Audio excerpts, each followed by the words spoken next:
ప్రజలు మెచ్చిన నాయకుడు అంటే మా పరి ఎమ్మెల్యే రామ్మోహన్ రెడ్డి సార్. ఎందుకంటున్నా ఈ మాట అంటే, నిన్న చేవెల దగ్గర యాక్సిడెంట్ జరిగింది. అప్పా జంక్షన్ నుండి మనేగూడ వచ్చే రోడ్డు మీద మరి యాక్సిడెంట్లో దాదాపుగా 25 మంది ప్రాణాలు పోయినాయి, 50 మంది హాస్పిటల్ పాలయ్యారు. నిజంగా ఆ రోడ్డు అంత దరిద్రంగా ఆ ప్రమాదాలు జరగడానికి గల కారణం ఏంటంటే, మనం ఒకసారి ఆలోచన చేస్తే ఆ రోడ్డు మీద ఇప్పటి వరకు 350 మంది వరకు చనిపోయారు.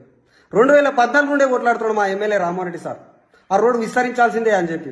అప్పటి కాంగ్రెస్ సర్కారు, సెంట్రల్లో ఉన్న సర్కారు మీద కూడా ఆయన ఎన్నోసార్లు పోరాడి ఆ రోడ్డుకు సంబంధించినటువంటి అధికారులను, మంత్రులను కలిసిండు. కేంద్ర మంత్రి జైపాల్ రెడ్డి సార్ని కలిసిండు, రవాణా మంత్రి ఫెర్నాండెస్ సార్ని కూడా కలిసి ఆ రోడ్డుకు సంబంధించినటువంటి అన్ని అప్రూవల్ తీసుకొచ్చి జీవో తీసుకొచ్చాడు.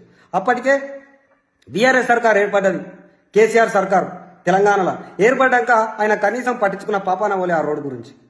అలా 10 సంవత్సరాలు పబ్బం గడిపిన తర్వాత మళ్ళీ కాంగ్రెస్ సర్కారు ఏర్పడ్డాక తెలంగాణలో పరి ఎమ్మెల్యే రామ్మోహన్ రెడ్డి సారు మళ్ళీ రేవంత్ అన్న దగ్గర కూడా ఒత్తిడి తీసుకురావడం స్టార్ట్ చేసిండు. ఆయన మాట ఇచ్చిండు, ఏ విధంగా అయినా సరే రోడ్డు పనులు చేద్దామని చెప్పి. అదే అదునుగా చూసుకొని ట్రిబ్యునల్లో కేసు వేసిన వాళ్ళను పిలిపించి, అదేవిధంగా నేషనల్ హైవే అథారిటీ ఆఫీసర్లను పిలిపించి వాళ్ళని వీళ్ళని కూర్చోబెట్టి పలు దఫాలుగా చర్చలు జరిపి వాళ్ళకు ఒక మాట ఇచ్చిండు. చెట్లను అట్లనే ఉంచుతాము, చెట్లను తీయకుండానే చెట్ల పక్క పట్టి రోడ్లు వేస్తామని చెప్పి మాటిస్తే వాళ్ళు కేసు వాపసు తీసుకురు. మొన్న అక్టోబర్ 31 తారీఖు రోజు మన దురదృష్టవశాత్తు ఏంటంటే, అక్టోబర్ 31 తారీఖు రోజు కేసు వాపసు తీసుకురు. మరి 1 తారీఖు రోజు పనులు పునఃప్రారంభించారు.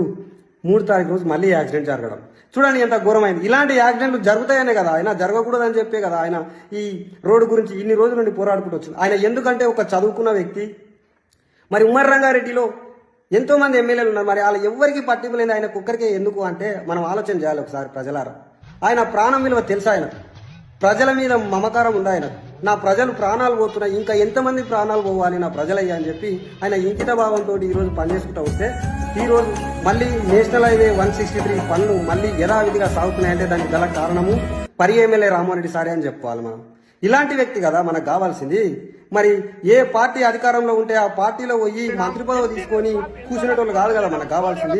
రంగారెడ్డి జిల్లాలో ఇప్పటి వరకు ఉన్న మంత్రులంతా అదే పని చేశారు. ఇప్పుడు ఆయనకు మంత్రి పదవి లేకపోవచ్చు, ఆయన ఒక మంత్రి లాగానే పనిచేస్తున్నాడని చెప్పుకోవాలి మనం. ఎందుకంటే ఆయన ఒక చదువుకున్నాడు, సమాజం పట్ల ఒక అవగాహన ఉంది, ప్రజల మీద ప్రేమ ఉంది, ఆయన ప్రజలకు ఆయన ఒక బాధ్యతగా ఆయన పనిచేసిండు. ఆయన నిజంగా salute sir Rammohan Reddy sir.